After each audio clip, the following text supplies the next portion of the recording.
Hello, hello. Okay, you can hear me now. Hopefully, Bandit, you can hear me as well. Yep, I hear you. Awesome. So, hello everyone, welcome. This is the first ever episode of Delusion, a podcast I always wanted to start. Talk about basically everything, everything in this world because, you know, once you have stuff, when things are well, I want to do just crazy things. And one of them is talking to some amazing people in this world. One of them being Bandit. So, everybody, I would like to give you guys a quick introduction of our today's guest. First, I would like to introduce and share the screen so people can see him. Okay, here, Bandit. So, Bandit, I want to give you guys a quick introduction. And first of all, Bandit, welcome. Finally, we get to talk after like months of knowing each other through stream and Twitch. So, a big welcome to you. How are you feeling? Yeah, thanks. Nice to see you. Glad to be here. Thank you so much.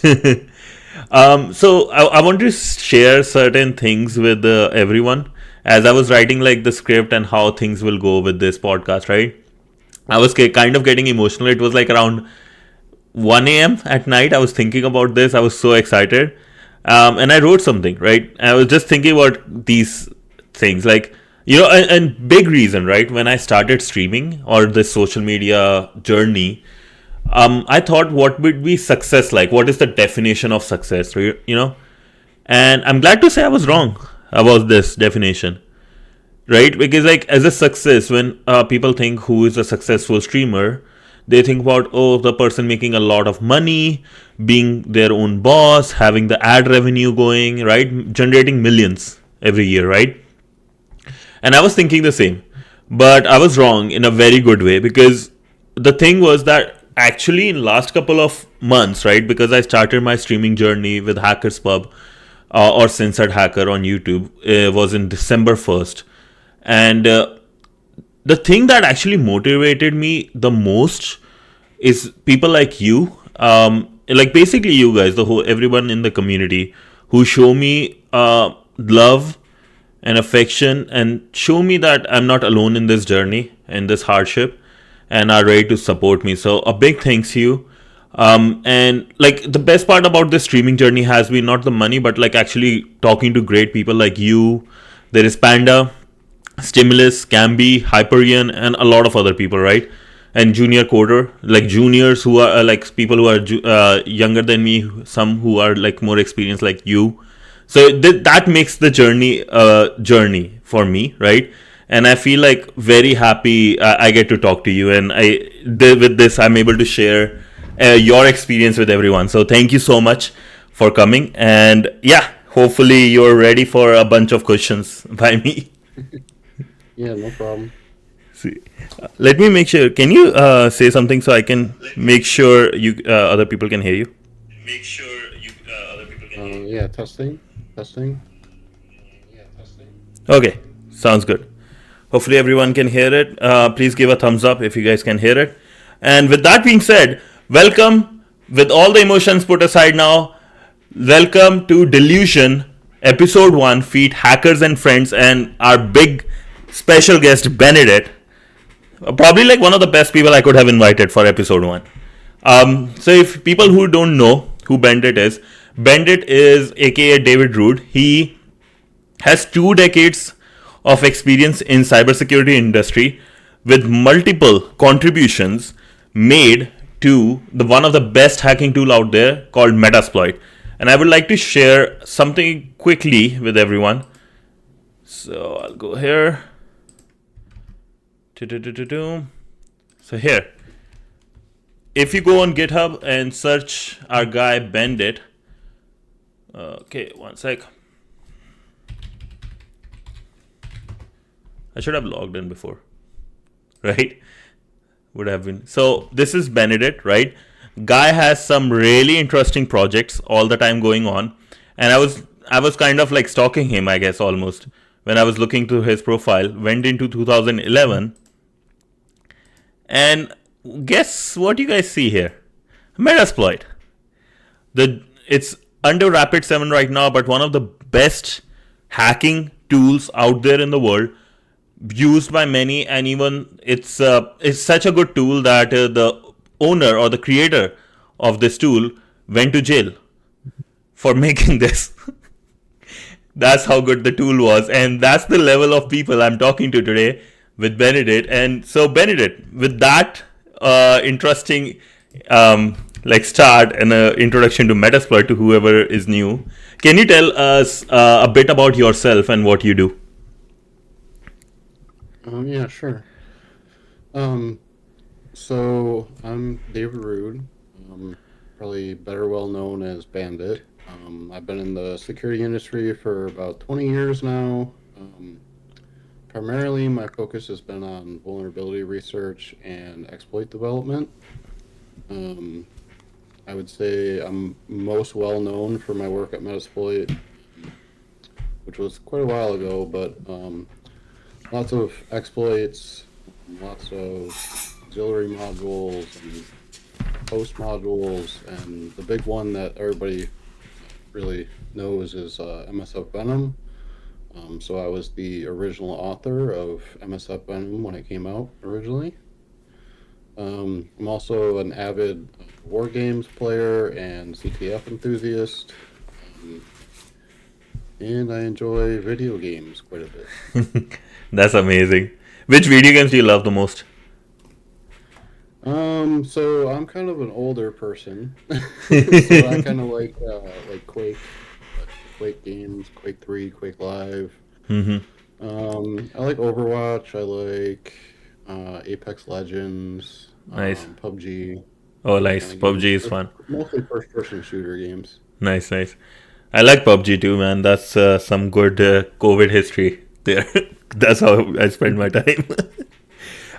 So interesting thing you said. So, to the people who don't know, can you explain what Metasploit is and how big it was? Yeah, so Metasploit is a framework, um, and it's basically a bunch of tools and modules combined into a framework that's useful for penetration testing in general.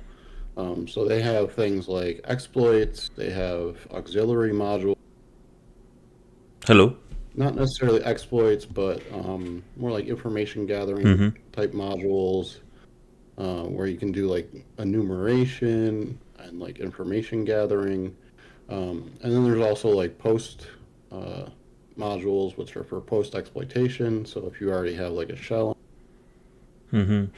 right? Nice. And So then it's like a basically to everyone. It's basically like a all-in-one hacking tool. And if yeah, it's kind of like the Swiss Army knife of like penetration testing tools. nice, I love that idea. Swiss Army knife. And you mentioned you are like the original author of MSF Venom. So what exactly is MSF Venom and how you came up with that idea?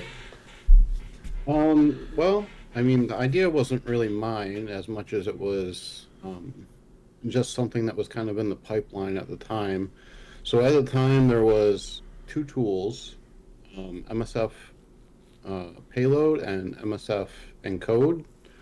And so the idea there was that you would create a payload and then you would pipe the output of that payload from the MSF payload tool into the MSF encode tool, to create your payloads with any kind of encoding. And so this was kind of like a slow process Mm-hmm. because each tool had to utilize an instance of the Metasploit framework, and I've ever loaded MSF console, but like it takes a while Mm-hmm. to load it because it has to load all the modules, I think. So now you're doing it twice. Mm-hmm.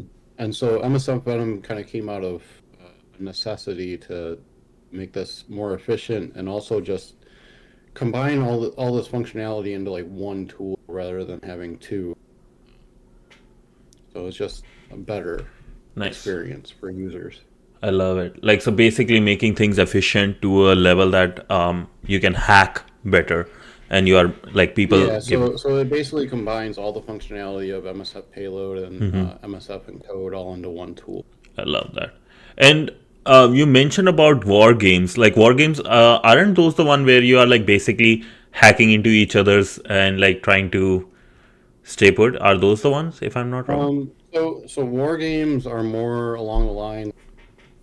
Um, they'll be like a machine, sort of like Hack the Box. Think of like Hack Mm-hmm. the Box, but like where it's all exploitation based and it's all levels. So you go Ah. from one level to the next level. So you exploit level one, and then you get the user account for level one, and then Mm-hmm. you use that user access to attack the level two level, Got it. and then you Nice. keep going through all the levels that way. So Yeah. you get the passwords for each account when you successfully exploit the vulnerabilities. Nice. Got it. That's nice. That's pretty cool actually. I need to look into those. Similar to Over the Wire, I believe, but like more other Yeah, than yeah, Bandit and stuff. exactly. Over the Wire is a war game, so Yeah. they have a bunch of different ones. So Bandit is one of them. Mm-hmm. And then there's also like some of the older ones that I used to play was like Vertex. Oh, okay. Um, I think Nebula is another one.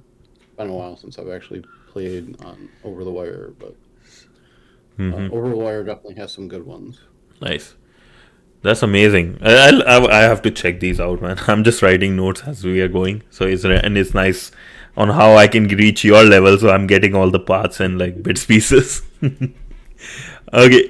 With that, right? Like, just quick thing. So, how did you first heard about hacking and security, and what was your eureka moment? Like, oh, I want to do hacking for the rest of my life. Reason I'm saying that, I love asking this question because my hacking journey started. I was in grade 8 and I was playing this game called GTA Vice City.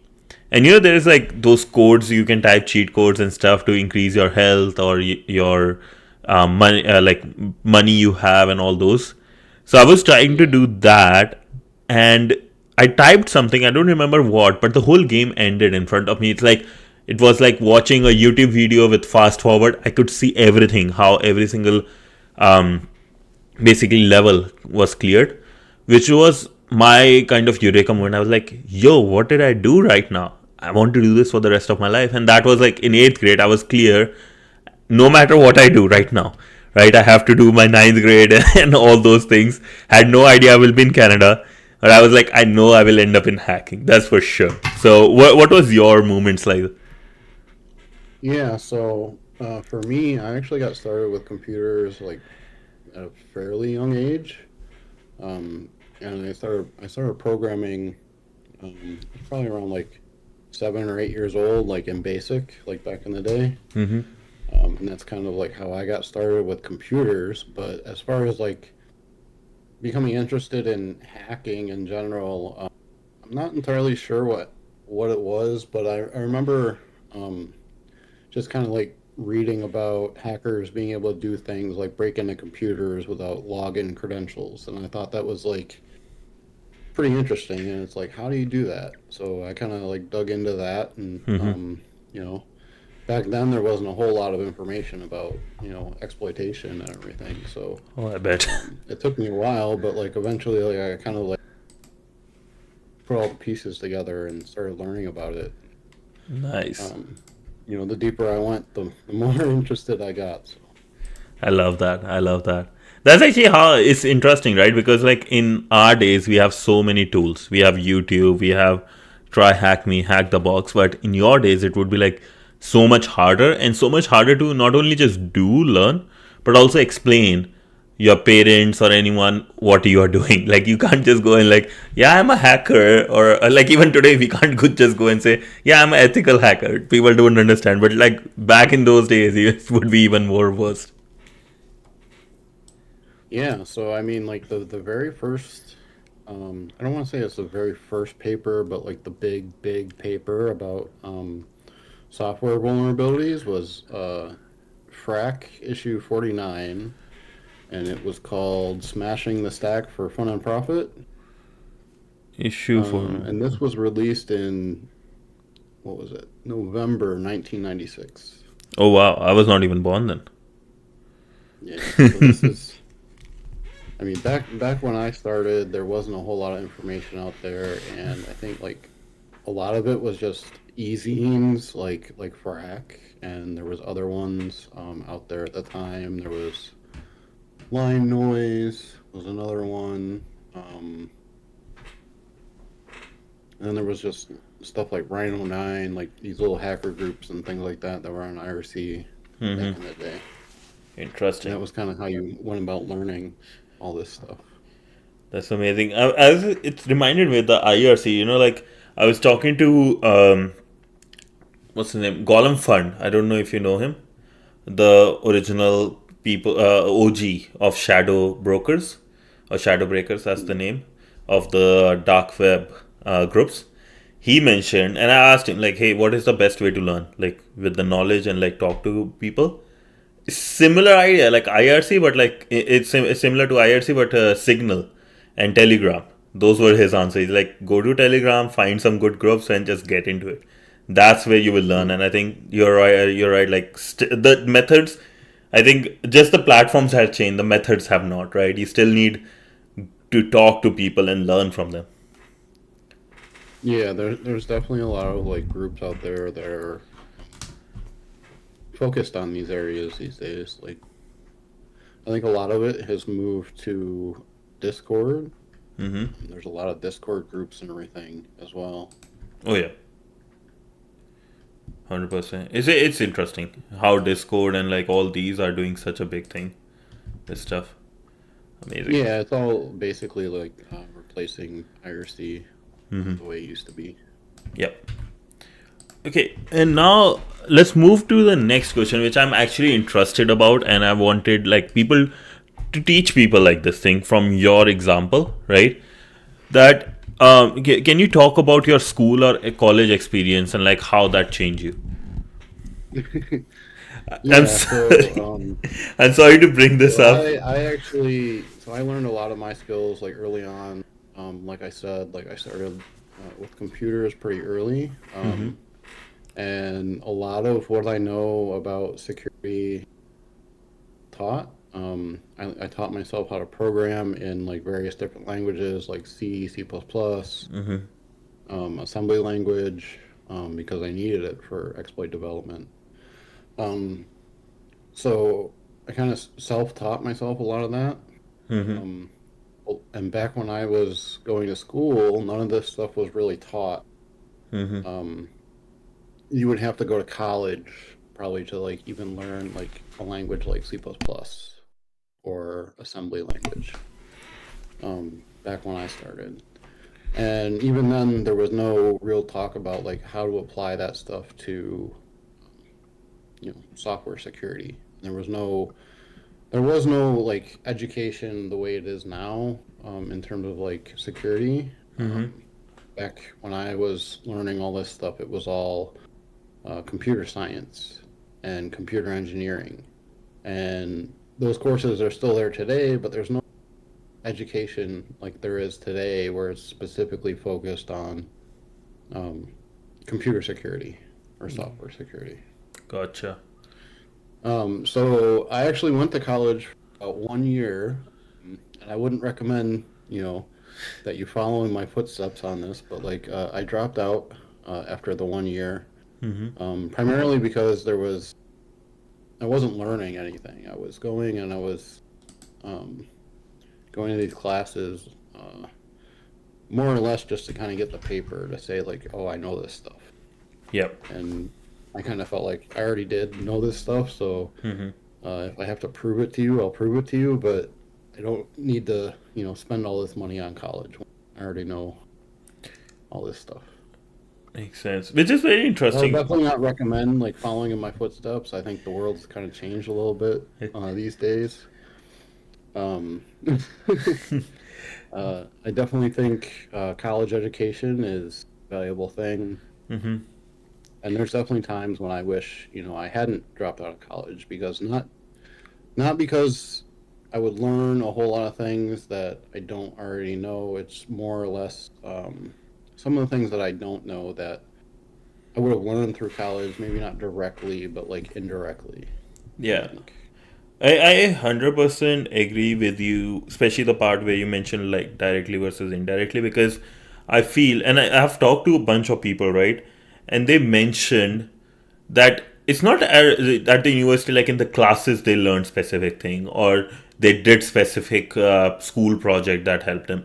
What the biggest, I think, take to anyone who asks me like whether they should go to college or not, I'm like, go to a college, but take your time. Instead of four, take five, but make sure you, first of all, don't go in super depth that you are like just worried about money all the time. Go slow, but make sure you are part of the clubs, because some clubs which are actually doing something, like building an application or solving some problem or just taking part in competitions and hackathons, because that's where the real learning will be. And like nowhere, like no company you can ever work for or anywhere, you will have that experience. That's just my, always I give anybody advice about colleges and stuff. Take it slow, but 100% go for clubs and build a good network there. Yeah, and I can definitely attest to the idea that it might not be like the courses in your major that are the important. It might be the ones that you're more your general education, like your math and English and other things that are important as well. Yeah, 100%. Like maths and English are interesting subjects to learn. I hated English. Yeah, like I hated English, man. Like honestly, like there are certain courses which I was like, you can like, I'm just taking them just because it's needed, or you could put a bullet in my head and I would not take it. It's like Yeah, that, but but I think all those courses are, they're important in some ways. Like you might not right away get a whole lot of benefit from it, but I think like, down the road, those things become important, especially when you're building a career. yeah, Um, and you have to write reports and you have to, do all these things that are related to those skills. 100%. I agree, 100%. And even like with this is funny because like in English, when I took English, right, I was taking like this English. I took the wrong class, which was the most interesting part. My first semester, because education in Canada is way different than education in India. Because in you don't have to take courses, and the colleges in India, they are not like you have engineering colleges, you have commerce colleges, you have medical colleges, right? It's all medical courses there. Here you have universities and people have the freedom to learn whatever they want, which I think is a very valuable thing. And I took an English course accidentally, which was about like screenplay writing and like novel and poet, like understanding English, but like from an artistic point of view. And I will say like that actually has helped me a lot. Probably one of the most the best course I ever took at university. One of them, if I say top three or top five, it would be there all the time, because even with these, right, able to express myself and write good questions or write like things, notes like that helped me so well. So yeah, I agree with that. Like those courses are important, and you just don't know how they will connect, right? You can't look in the future; Yeah, you can only look in the past. yeah, exactly. Love that. So now, this is a very important question I want to ask, right? You mentioned you are you dropped out of college in your first year, right? How was the market then, and how did you got your foot inside the door? Because I did 4 year in. I'll give you my example, right? 4 years Bachelor of Science Computer Science degree, right? Minors in business or business. How to say it? MIS, Management of Information Systems. My minors did good projects which I liked, I think I loved, and had an internship under my belt. But still, I struggled, and I'm still struggling to get a foot inside the door with the cybersecurity companies. So, how did you did that, and how was the market then? I think it was way harder than compared to now, and like how you did that. Well, I think you gotta look at it from the perspective of like this was 20 years ago. Um, and I think the security industry 20 years ago was a lot different than it is now. Um, so I actually think the job market back then was actually kind of booming. The problem was, I think there was, you know, nowadays they're talking about like talent shortages in the security industry, but like I think back then there was real talent shortages because, like I was saying, like there was no education for this stuff. You had to learn it on your own, Yeah. for the most part. So back when I got started, so I dropped out of college in 2004. So I went for 1 year and then I stopped. Mm-hmm. And I it took me a little bit of time to get my foot in the door, but what I did is I played a lot of war games back then, Mm-hmm. and I socialized in a lot of the different like hacker communities. And I think like this is a big tip for anybody that's trying to get into the security industry is to socialize, like Mm-hmm. get involved in the communities. You know, whether that's just playing in the war games or you know actively building war games, like something along those lines, like building CTFs, Mm-hmm. uh, participating by um, you know submitting CTF challenges, whatever it might Mm-hmm. be. Be an active part of these communities. And you never know how it'll pay off because for me, the way it started was I played these war games and I helped out in the community, like people that got stuck or whatever like that.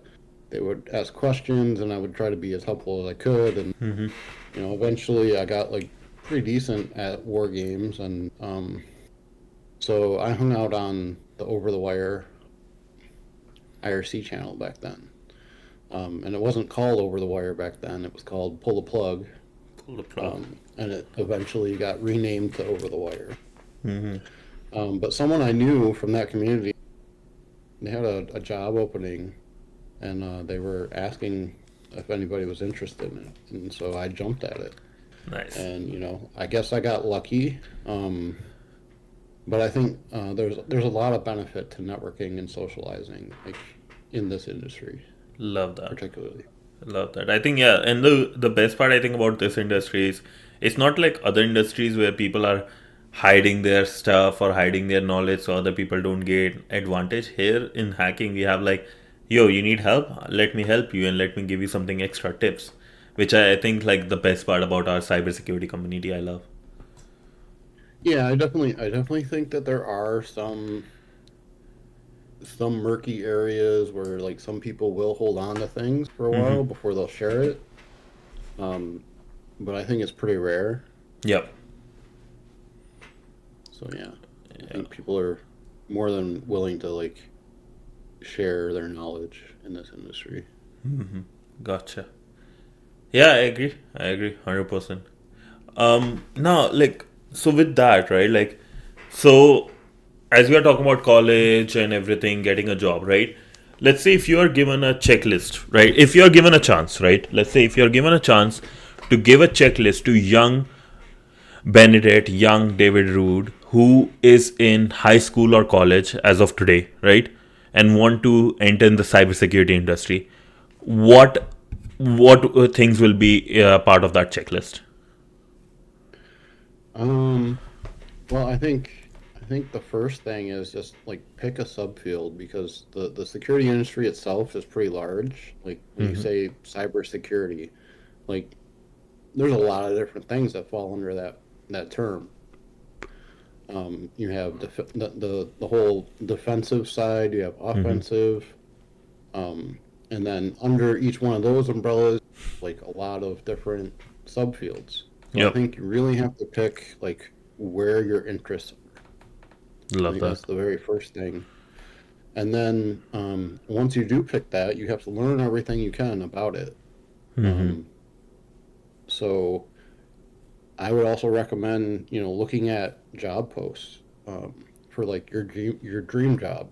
Mm-hmm. Go look at that. See what employers are looking for. What skills are they asking people to bring? Mm-hmm. Um, and then another thing I would say is set up a home lab. Experiment with the things that you're interested in. Try to build these skills on your own. Like you don't necessarily have to have a job already with like these commercial products and like learn everything about these products to like understand the concepts that these commercial products have because there's usually open source alternatives. Mm-hmm.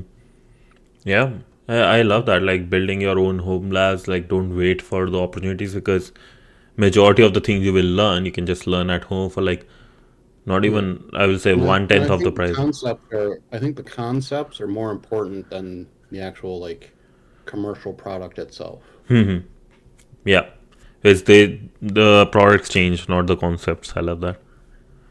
Yeah. Yeah. Nice. And then like now we are talking about industry, right? Like with your profession life, right?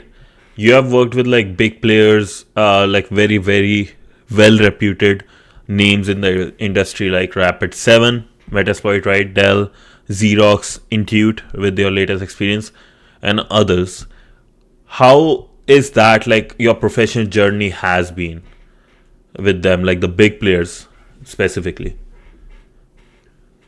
I would say a lot of the big players, they still try to act kind of like startups, even though like in a lot of ways they're not. But like they try to be like that startup culture, like small groups, for the most part. Um, and I would say like I've learned a lot like throughout like my professional journey, which definitely includes like some of those big name players. But I've also spent time at like some of the smaller like startups and startups that were just recently purchased, that sort of thing. Love that. So, what is the difference? Like, because you mentioned you have worked with big players and small players, right? What is the biggest difference you have found with them, like between those two? So I think like the biggest difference is usually culture. I think some of the smaller companies tend to have better culture.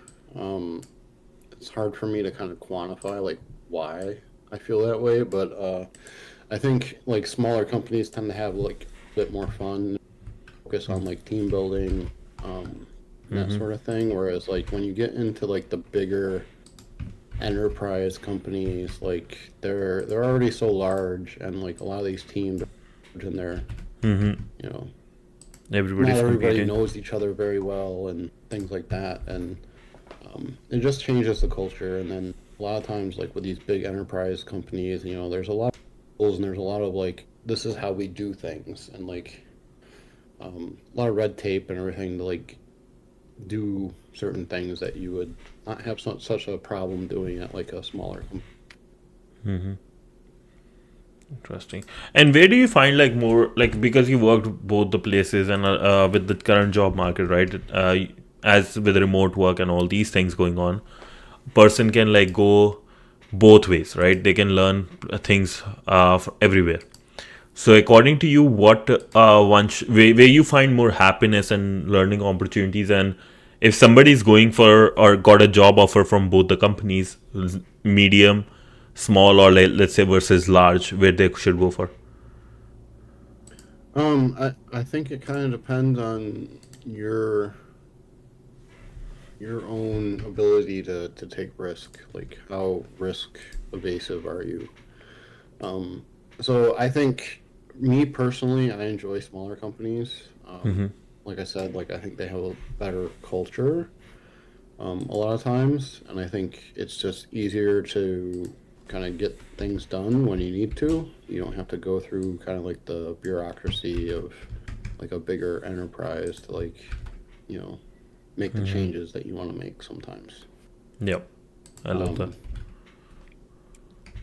and so I think like it really boils down to your ability to take risks and like because I mean there is some risk with like a smaller company, right? Like you have to make sure that company is going to be stable.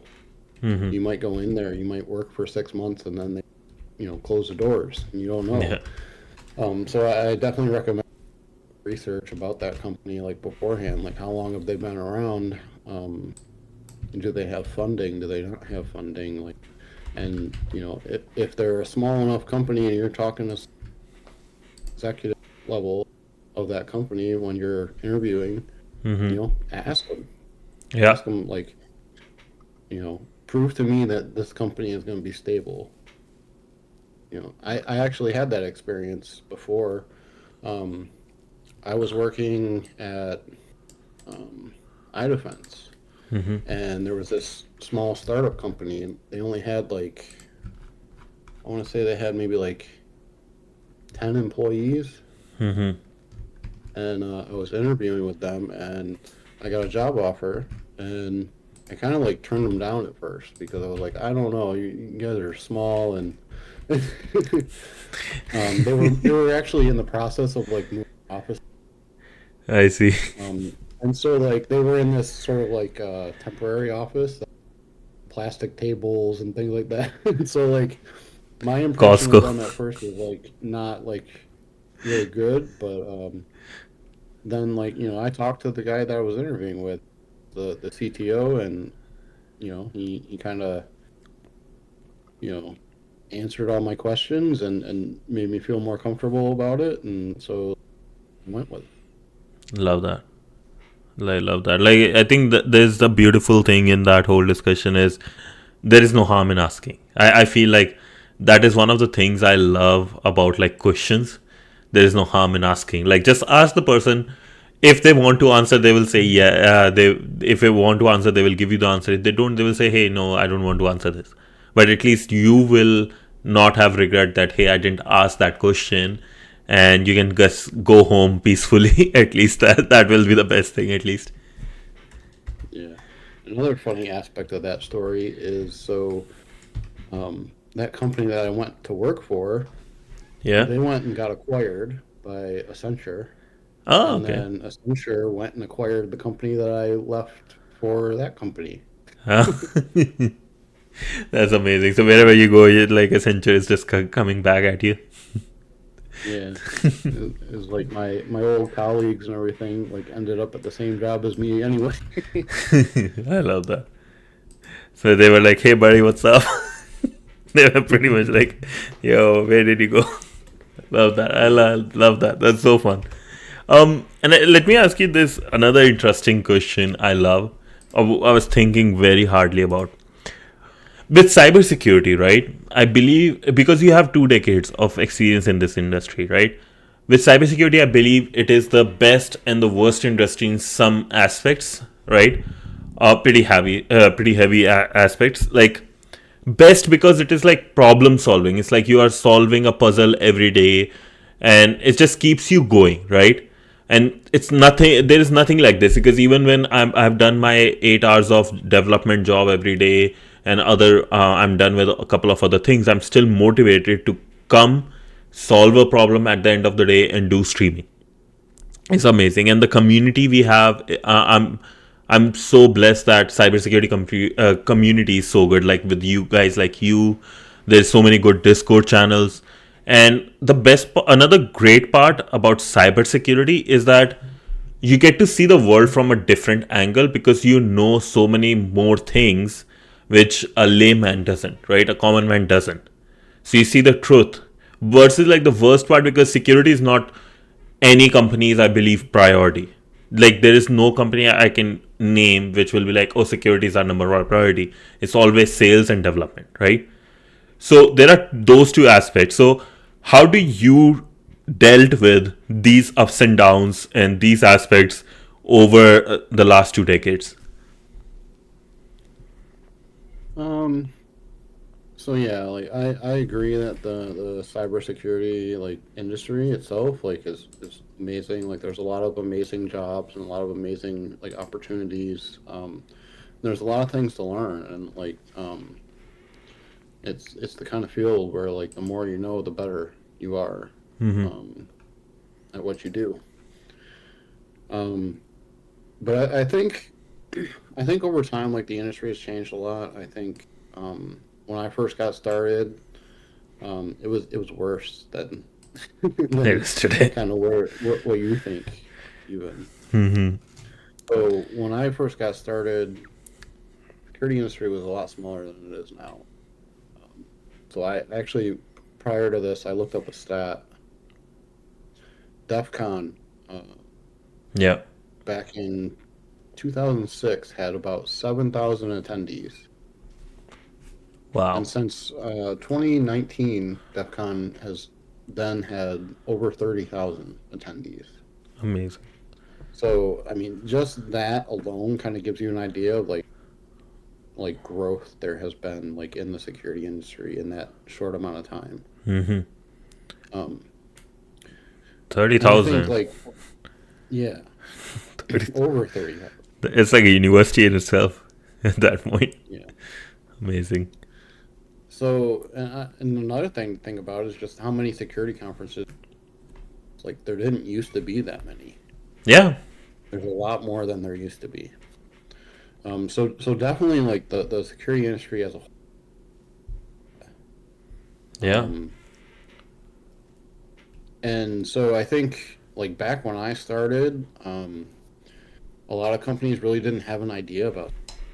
And some companies even took like hostile approaches towards vulnerability researchers. Oh There were yeah. companies that would there were companies that would threaten people with lawsuits, and things like that, like when they would report vulnerabilities to them. Yep. So like they didn't care about security back then. It was or like you're doing something and making us look bad, Yeah. and we don't like it. But I think like times have kind of changed. Um, I think companies are a lot more aware of security. Mm-hmm. Whether or not they prioritize it as like a major priority is like another. Um, but I think companies have gotten a lot better about it. Mm-hmm. I still think, and a lot of people have said this in the past, is that you'll often see companies get breached, and Yep. then that's when the light switch turns on and budget and funding. Um, and that's kind of like what happens, right? 100%. So Um, interesting. Sorry. yeah, go ahead. Yeah, no, I was just thinking because I know we are almost up with time. I was just thinking like you're so much right about like the approach how the companies used to go because earlier it was even the best example is Microsoft. And I think the Microsoft biggest change in Microsoft's security posture and security, um, the approach towards security culture in the industry has changed since Satya Nadella took over, right?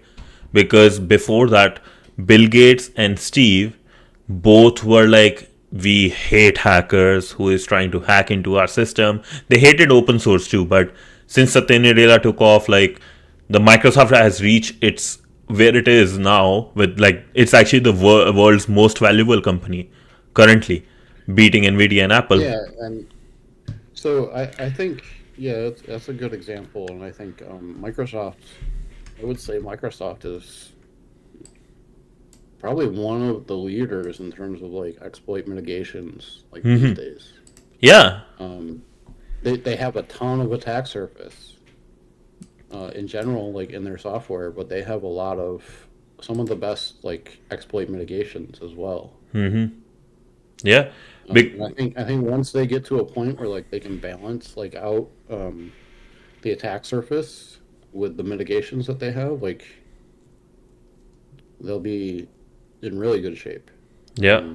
I think they've made a lot of strides over the past 20 years, like to get where they are right now, and I think they're definitely leading the way with exploit mitigations. 100%. With their like, so with the when I did this, I just wanted to learn their security system. Like a lot of people talk about their AZ 500 right certification in cybersecurity. I was like, you know what? I want to check this. I really, really want to see why everybody loved this security like software, Microsoft Defender 365 and like AZ 500. I did a call with someone in Microsoft. I said, "Yeah, I'm starting a new company. We want to like see how their system is," and got like a free access for a month. Not going to lie, I was blown away by how easy it was to use for some a first timer, right? Like me, I'm not a fast learner. I take my time. Some things take me like even like just simple concept like object and classes took me 2 years to understand, right? So you can tell like my some it just clicks whenever it has to click for me. But that software I could easily play through. They had playbooks, they had manuals and so many things. I was like, I can see that they have put such a work in last 1 decade that it has changed the game so much for them in such a good way for Microsoft itself. I loved it. Yeah, I think they've really done a lot of good work in terms of mitigations. Yeah. And Ben, I know you have to go. Can I ask one really small question regarding ups and downs, which I think a lot of people want to hear? Okay. With the AI taking over, right? Of course, that is coming. AI, we have to talk about AI and hacking. With AI coming, right? With AI taking over so many industries, including security industry in so many ways. We had some AI before. AI became like a cool thing, I believe. Because AI became a cool thing, I will say, in like last 5 years, right? But security industry saw AI, let's say around 2014-15, when AI, that's Panda right there, loves AI. But AI took over with like, signature and behavior related antivirus systems and like with the firewalls and stuff. So how do you see like AI changing the landscape of cybersecurity industry? Yeah, so I think AI has played a big role and like a lot of big impact in terms of um, exactly what you're talking about, like signature-based detections turning into like more machine learning models, and there's a lot of companies that have been working on AI and machine learning products for years now, Yep. and they're coming out. I think Microsoft even has some, like I think it's called ASA, one of them. Um, What's the name? Sorry. but basically, like detecting anomalies, like on the Uh, network and on the endpoint, mm-hmm. stuff like that. Like I think AI has had a huge impact in that sort of stuff. Love But that. I think for that stuff to be really effective, I think you need more than just one data point. I think Mm-hmm. you can't really do just network anomaly detection. I think you need to do network and endpoint anomaly like together to like be the most effective Mm-hmm. with that sort of stuff. Um, because I mean AI is prone to errors, and like you don't want like a bunch of anomalies coming in, Yeah. that stuff. It's the same problem you have today with like seams and stuff like that and socks. Oh yeah, because that's the Like reason. if Sorry. you're just getting overwhelmed with like, oh, look at this thing, like it's not helping you. Oh yeah, like those false So positive. you need correlation, and I Mm-hmm. think the best way to do that is to have something on the endpoint and looking at the network. Yeah. 100%. That's I think where the whole governance part of AI is, and all those things Yeah, people need to like work towards. And I believe like with all the buzz going around with the AI, it's still at least 5-6 years away. I'm not expert. I don't know how things fast can develop, but I will say what how much it has developed in last couple of years versus actually solving the problem and having a buzz. I still feel like at least 5-10 years away, minimum five, to like get rid of these problems because there's too much data right now with the whole with everything, and that's a big problem. yeah. Yeah, but yeah, thank you so much, Bandit. So, Sorry. Yeah. well, I wanted to bring up another thing about AI real quick. Yes, Just please. so personally, like I'm not a huge fan of like in the way that we use them right now. I think one thing that we do is we tend to utilize LLMs and end up relying on them too much. And I think it starts changing like how we, um, I think, and once we change how we need to really like ask ourselves better or not. And I think like for a lot of people, like that's like a personal thing. Mm-hmm. Um, Kind of depends on how you learn now. For me personally, going So. down the rabbit holes of like other things that are related to what I'm researching and about that stuff. And like with AI, Mm-hmm. LLMs, like I think it becomes a little bit harder to do that. Mm-hmm. Um, and I think like my big fear about AI in general is just like people Mm-hmm. rely too much on it, and you become complacent and you feel like, oh, I don't have to really learn anything. Ask the LLM and it's going to tell me the answer. Yeah, no, 100%. People are replacing their creativity, or they think they will get away by replacing their creativity with the LLM models, but they don't realize like they are just It's a temporary. It's like temporary pain and forever glory versus permanent pain, where like just for temporary pleasure. I think people, a lot of them are trading for temporary pleasure to gain um, a full permanent damage to their brain. Same with like how social media impacted with TikTok and stuff. Like people are like, oh, this is fun. This is like, it won't harm much. But like now, if you see the whole Gen Z generation and everybody like have such a small attention span all of a sudden. But we saw it happening since COVID, right? Yeah. Yeah. And I don't know. It's not to say that LLMs aren't useful. They're not powerful. Like I'm not saying that. We need to be mindful of how we use them and how we depend on them. Yeah. And I 100%. think that will play a role in security in the future. We have a bunch of people just sitting here vibe coding, generating like all this code. Vibe code. All the there's vulnerable code out there, and these LLMs are learning from vulnerable code, and so the code that they're going to produce is also going to in Yeah. some ways. And so it takes an experienced developer to actually do that stuff and pick out like the problems. Yes. Love that. Yeah. 100%. I 100% concur to it. Just loved it. Loved it. But yeah, it's hitting the clock for 9 p.m. EST, 6 p.m. PST. So thank you so much, Bennett, for joining us today. For everyone who is listening, we have part 2 of this tomorrow, where I have a lot more questions, specifically more towards the AI industry and some of the work done by Bennett, which were I kind of not published at some places, but now he can talk about those. So with that, hold tight, everybody. And thank you, big thanks to Bennett for joining us today. And please check out his LinkedIn and his Twitter. I'm going to post the links. Till then, thank you so much, Bennett, and thank you so much, everyone, for joining. And see you tomorrow, like usual. Thank you so much, Bennett. Have a good one. Bye. Bye.